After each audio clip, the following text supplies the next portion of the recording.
Past leaders wrote off American manufacturing as dead, but their policies were the ones that were actually killing it. We killed manufacturing. That's why we were losing all those jobs, because we made it impossible to manufacture. We've opened it all up. After losing, and this is a number that's hard to believe, and I've been saying it for 3 years, and I know it's right because the fake news has never corrected me. If it was wrong, it would have been headlines. Trump made a mistake. But they can't say it. After losing 60,000, can you believe that, factories under the previous 2 administrations, America is now gaining over 10,000 brand new, beautiful factories, and many, many more than that want to come back in, because under my administration, we're producing jobs and incentives for these companies to come back. I'm calling, as an example, Prime Minister Abe of Japan. I say, Mr. Prime Minister Shinzo, we have a tremendous problem. We have big deficits with your country. You got to start building plants. He's building many, many car plants now in the United States that he would have never built here if you didn't have this kind of a president. And he's very happy to be doing it. But they're all coming back to the United States. They want to be where the action is. Very simple. They want to be where the action is. This is where the action is. There's nobody close. There's no country close. When I meet with the leaders of countries as they come in, kings and queens and prime ministers and presidents and dictators, I meet them all. Anybody wants to come in. Dictators, it's okay. Come on in. Whatever's good for the United States. We want to help our people. But the first thing they say to me almost always, congratulations on your economy. They all say it, congratulations, it's incredible what's happened to your country, it's incredible what's happened to your economy. First thing they say in almost every instance.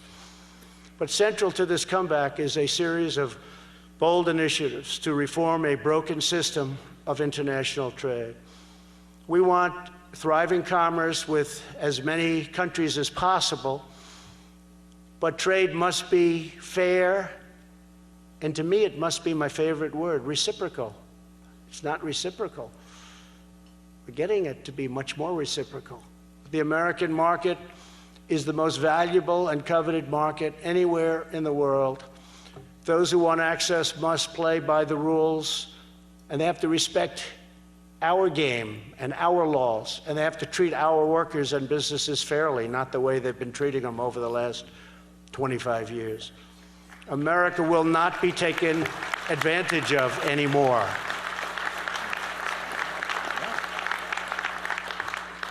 Many countries charge us extraordinarily high tariffs or create impossible trade barriers. Impossible. And I'll be honest, European Union, very, very difficult. The barriers they have up are terrible. Terrible. In many ways, worse than China. We're working on legislation known as the United States Reciprocal Trade Act, meaning quite simply what's good for them is good for us. They want to charge us, we charge them. It's a very simple thing. Even people that aren't well versed in what we all do say, I went to a couple of senators, went to Lindsey Graham, I said, Lindsey, let me ask you, what do you think of that? They're charging us 100%, we'll charge them. That makes sense to me. Really does make sense to everybody, because it's very unfair the way we're treated by certain countries. There are certain countries that the average tariff is over 100%, and we charge them nothing. And then they call it fair trade. That's not fair trade. That's stupid trade. Of course, this will be subject to regaining the House to be able to do these things. Nowhere has the change in U.S. strategy been more vital or dramatic than in our dealings with respect to China. Before my election, Washington politicians stood by and did nothing while China ransacked our companies, stole our intellectual property, subsidized their industries at the expense of ours, and dumped their products in a deliberate strategy to close American factories all across our land. For many years, Americans, leaders have just sat back. Maybe they didn't understand what was going on. It's impossible to believe that. But they just let it happen. And it's gotten worse and worse and worse, and now we've changed it. It's changed a lot. I'm sure you haven't noticed, but it's changed a lot. In particular, since China's entrance into the World Trade Organization in 2001, no one has manipulated numbers better or taken advantage of the United States more. And I won't use this word cheated. I will not say the word cheated, but nobody's cheated better than China, but I will not say that. We'll say that off the record, okay? And there's only about 600 cameras back there. In fact, that is a big group up there. Good, I hope you use it, because it's true, and they understand it's true. And I don't blame China, by the way. I blame our leaders, because we should have been doing what they were doing. They did it to us. We didn't do it to them. We were defenseless. We had no leadership. This is for a long time. This is long beyond the Obama administration. So I don't blame them. I said this to President Xi. I was making a big speech in China. I had 5,000 people in front of me, and I was talking about how bad China was. And I said, this is not going over well.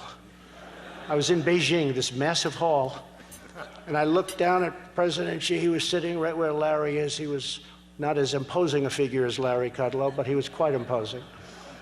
And I said, you know, I think he's getting very angry. And then I realized, how do we save this? This is going to be a disastrous afternoon. And I said, but I don't blame China. I blame our leaders. And then I realized that's true. I blame our leaders for allowing it to happen. I've told that to you and many people many times. But the theft of American jobs and American wealth is over. They understand that.